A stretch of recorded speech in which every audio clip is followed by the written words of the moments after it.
Morning guys, isang maulang umaga ng Miyerkules po. Ayan, mukhang maghapon po tayong uulan ngayon. Ayan po ang kalagayan ngayon.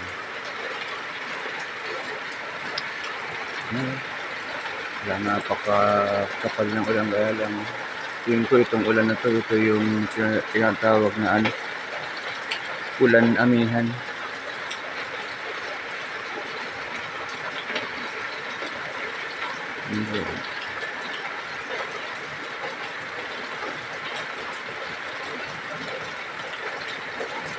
Pero isa sa tuwan-tuwa sa ulan na yun, yung mga halaman ko sa baba.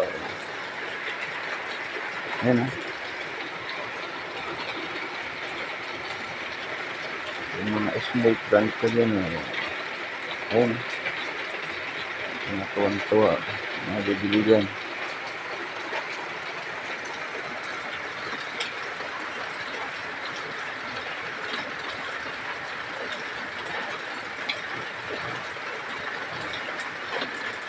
Yung ating Laguna Bay, halos di na makita. Sobrang kapal ng ulan.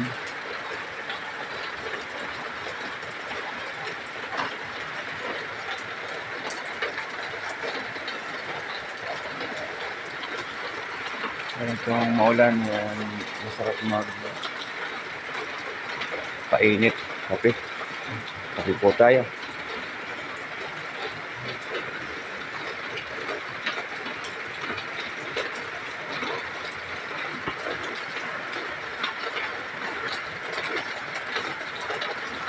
Sana naman huwag masyadong lumakas ang ulan. Yung mga nasa tabing lawa po mataas pa masyadong tubig. Madadagdagan na naman tubig yan. Hindi na bumaba. Sana bago mag-December, mag-subside na rin ang tubig.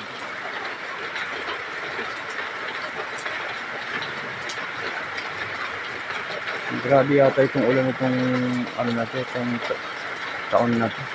Talagang dire-diretso.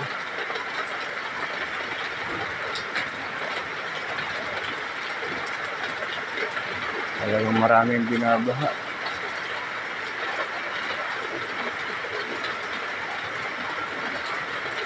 Naku, pag napag-uusapan yung baha, parang iba ang nasa isip ko.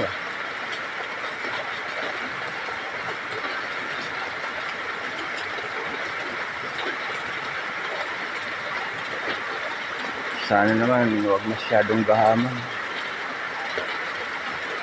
Yung mga taong nakapwesto sa taas, kung alin pa yung mga inaasahan ng dapat tutulong sa mga nasa baba. Yun pa ang mga nasasangkot sa katiwalian. Nakakalungkot lang. Sana pag ganitong umuulan, wala tayong problema sa baha kung nailalagay lang sa tamang proyekto.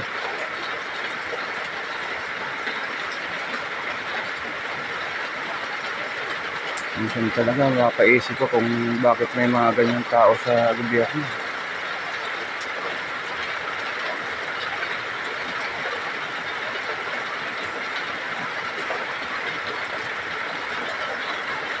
Mga walang kabusugan.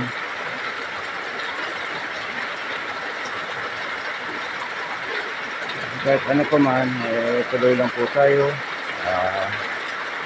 Gawin natin yung alam natin tama. Kung paano tayo makakatulong ng kahit sa maliit na bagay lang. Sana